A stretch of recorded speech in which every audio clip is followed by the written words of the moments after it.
Salut à toi, pensée du jour numéro 247, ça avance à grands pas. Faire moins de CrossFit pour devenir meilleur en CrossFit, c'est le sujet de la pensée du jour. Avant ça, petite nouvelle, je viens de le voir. Tu peux maintenant me soutenir mon contenu, soutenir la chaîne au travers des super thanks. C'est les super merci. Donc tu peux cliquer juste en dessous de la vidéo normalement, si tu apprécies le contenu, et au travers d'une petite donation, je crois que le minimum c'est 2 francs, ou peut-être 2 euros si tu te trouves en France, et ben tu peux soutenir le contenu avec voilà, un petit don, un petit commentaire aussi qui ira avec et qui montrera que tu as soutenu la chaîne, soutenu le contenu. Donc voilà, si tu souhaites soutenir le travail que je fais, je t'invite à considérer cette option des Super Thanks maintenant disponible sur la chaîne Upside Strength sur YouTube. Cela étant dit, on vient au sujet du jour, donc faire moins de CrossFit pour être meilleur en CrossFit. Alors je vais mettre un grand astérisque en début de vidéo. Je ne suis pas coach de CrossFit. D'accord? Donc ça, c'est mon point de vue. C'est complètement possible que je sois complètement à côté de la plaque. Et donc je t'invite, si tu es athlète en CrossFit, si tu es coach en CrossFit, si tu penses comme moi, si tu ne penses pas comme moi, de me laisser un commentaire, parce que moi, ça m'aidera à mieux réfléchir. Donc, ce que je dis là, c'est une pensée, c'est pas la vérité, et c'est possible que je sois faux, parce que c'est pas nécessairement mon domaine de compétence de prédilection. J'ai la chance d'évoluer aux côtés de coachs CrossFit extrêmement qualifiés, en tout cas de mon point de vue, et je gravite dans ce monde depuis très longtemps. Donc, je pense avoir une bonne compréhension des choses de manière générale, même si j'aurais beaucoup de lacunes au niveau du coaching technique de différents mouvements ou différentes disciplines. Mais cela étant dit, donc ça c'est un commentaire général et comme je te le dis, je suis pas coach de CrossFit, donc tu prends mon commentaire pour ce que c'est, s'il te plaît, et tu me laisses un retour dans les commentaires si je dis des conneries ou pas, comme ça m'aide à mieux réfléchir. J'ai eu une conversation hier avec deux pratiquants de CrossFit qui parlaient de vouloir voilà, passer à la vitesse supérieure, passer au niveau supérieur, passer un cap, peut-être être même simplement en bonne condition pour pouvoir pas gagner, mais simplement effectuer quelques compétitions et prendre un petit peu de plaisir dans des compétitions type CrossFit. Et ils me parlaient de leur plan hebdomadaire d'entraînement qui consiste, ils font de la zone 2, ce qui est vraiment top, plusieurs fois par semaine. Ils ont commencé à inclure ça ces derniers mois, ce qui est vraiment top et ils en tirent les bénéfices. Et à côté de ça, 3 à 4 séances de CrossFit dans une box de CrossFit avec le format assez, en guillemets, général, en tout cas qu'on retrouve assez souvent dans les box de CrossFit, avec un élément d'échauffement, un élément de travail de force, et ensuite un Metcon derrière pour terminer la séance.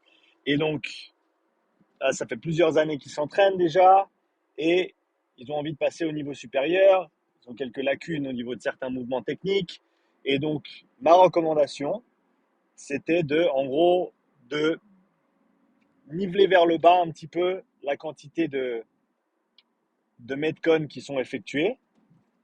Parce qu'à mon avis, le Metcon, c'est quelque chose qui va, en tout cas tel que CrossFit l'organise, c'est quelque chose qui va avoir un stimuli extrêmement important et qui va pouvoir te faire largement progresser, surtout au début. Mais quand tu atteins un certain niveau, eh ben, voilà, le corps s'adapte, le corps évolue et c'est possible qu'il faille un stimuli un petit peu différent pour continuer à progresser. Et continuer à faire des Metcon, des Metcon et des Metcon. Pour moi, le Metcon dans le CrossFit, c'est l'expression du sport en elle-même, en lui-même. C'est ce qu'on retrouve, c'est la manifestation du CrossFit dans un environnement compétitif. Et donc, le parallèle que j'ai fait hier, c'est que tu vas pas faire des matchs de foot 5 fois par semaine. Tu vas t'entraîner 2, 3, 4, 5, 6 fois. Tu vas faire un match de foot dans la semaine. Et à mon avis, quand tu arrives à un certain stade de développement dans le CrossFit, il faut que tu commences à penser comme ça. L'expression du CrossFit, c'est ton sport. Et donc, le Metcon, ça va être une des formes, parce que ce n'est pas la seule forme. Tu as des événements qui sont plus axés gymnastique, des workouts qui sont plus axés force, des complexes, comme on a vu aux demi-finales et autres. Mais il reste que le Metcon, c'est la manifestation, une des manifestations principales du sport du CrossFit. Et que donc faire le sport, faire un match de foot tous les jours à l'entraînement, c'est pas nécessairement comme ça que tu vas pouvoir continuer à te développer. Au début, peut-être oui pour certains, et pour certains pour plus longtemps que d'autres. Hein, certains vont pouvoir continuer à progresser et à s'épanouir avec des Metcon 3-4 fois par semaine euh, pendant assez longtemps, mais d'autres vont atteindre un certain plateau, et à ce moment-là, il faut peut-être baisser un petit peu ce volume de Metcon, de sport spécifique, et augmenter un petit peu le volume et le focus spécifique par rapport à peut-être des compétences techniques en force, des compétences techniques en gymnastique, des mouvements. Un certain mouvement qui est plus dur qu'un autre, il faut peut-être passer un petit peu plus de temps sur celui-ci. Et en gros, s'éloigner un petit peu du sport du CrossFit, si on ose dire ça, même si le CrossFit se dit transversal et extrêmement varié, et donc inclut toutes les disciplines en fait. Enfin, il n'y a, pas nécessairement de barrière à ce que tu peux inclure dans un cadre de CrossFit. Mais cela étant dit, ce qu'on retrouve encore une fois très souvent dans les programmations générales des box, c'est euh, des Metcon qui sont très généraux au final. Et donc, tu n'as pas nécessairement toujours, il y en a qui le font et c'est très bien. Je prends l'exemple de David à Basics, qui n'est pas une salle affiliée CrossFit, mais qui évolue dans cette philosophie générale, on va dire, inspirée de CrossFit, avec bien sûr beaucoup d'autres influences pour sa part, mais il a des classes variées chaque semaine. Tu peux aller faire une classe qui est purement gymnastique, tu peux aller faire une classe qui est purement haltérophilie, tu peux faire une classe qui est purement développement du conditionnement, tu peux faire une séance qui est purement force et musculation.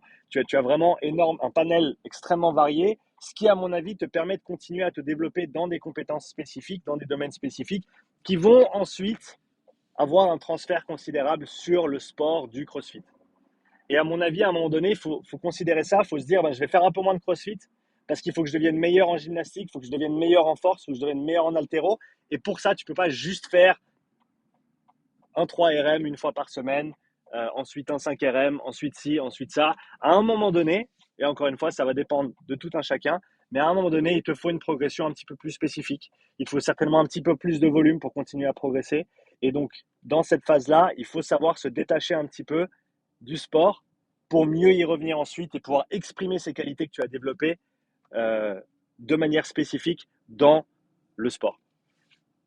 Ok, et ça, c'est vraiment la manière d'aborder ça, ça va être extrêmement variable d'une personne à l'autre. Il n'y a pas de recette miracle de dire après tant d'heures de CrossFit, il faut que tu fasses un petit peu moins de Metcon et un petit peu plus de gym spécifique, un peu plus de force spécifique. Non, il y a pas de recette miracle. Chaque personne va être dans un cas différent.